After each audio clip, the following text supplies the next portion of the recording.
They say that the world of finance is cruel and unfair, although in fact, such statements are only meant to scare people who want to get rich. Because basically, having a successful experience with money and adhering to the rules of wealth make it easy for anyone to reach millions of dollars in their account. An excellent example of this would be the most inconspicuous billionaire in history, Andrew Carnegie. He was one of the first to become the wealthiest man in the history of mankind. So what were his principles? And how can his experience help you become richer? You will find out all the answers by watching this video until the end.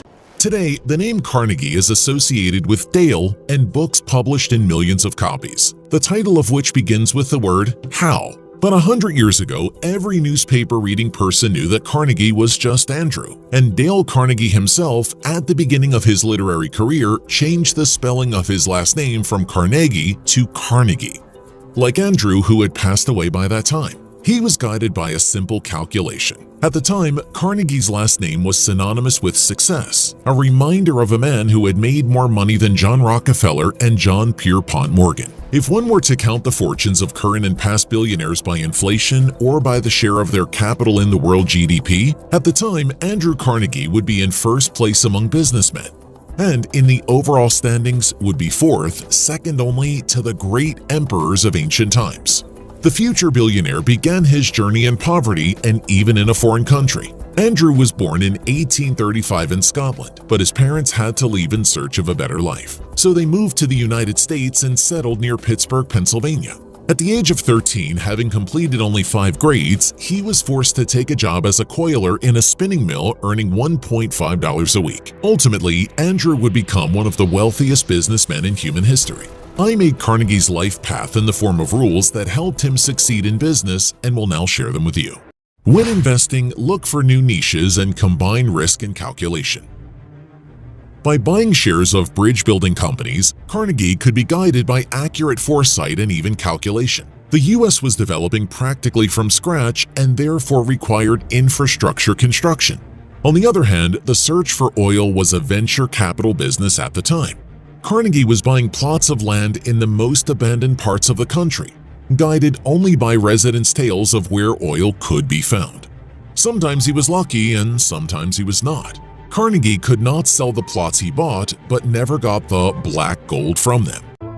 Don't save money, make it work for you.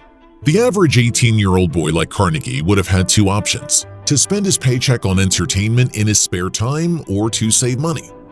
But Andrew chose the third option. He invested the money in stocks. Carnegie was already buying new shares only on the dividends from the previous ones. It seems that the take-it-or-leave-it principle was not about him. To understand how unusual this was for a kid from a poor working-class family, recall that there were no how-to-get-rich courses at the time, and Andrew's education was limited to 5 grades. Still, he would borrow a new book weekly from the local library. But there were no business manuals yet. Moreover, to buy stock in the Adams Express Railroad Company, Carnegie mortgaged his parents' house and borrowed money from his former colleagues. The railroad, like the telegraph, was a state-of-the-art invention back then, so Carnegie can rightly be called one of the first venture investors. And his calculations were justified. In a year and a half, $50,000 invested in shares turned into $630,000. And Carnegie went on buying up shares of railroads, bridge building, and oil companies. Interestingly, Carnegie was already buying new shares only on the dividends from the previous ones. It seems that the take-it-or-leave-it principle was not about him. Build your career step by step from your childhood. The following job young Andrew took was a boiler stoker in a factory basement. Such a profession was much easier than working as a coiler, and he was also paid more, $2. Soon, he was transferred to work in the office for his beautiful handwriting. Another teenager would have settled down after getting out of that industrial hell, but not Andrew.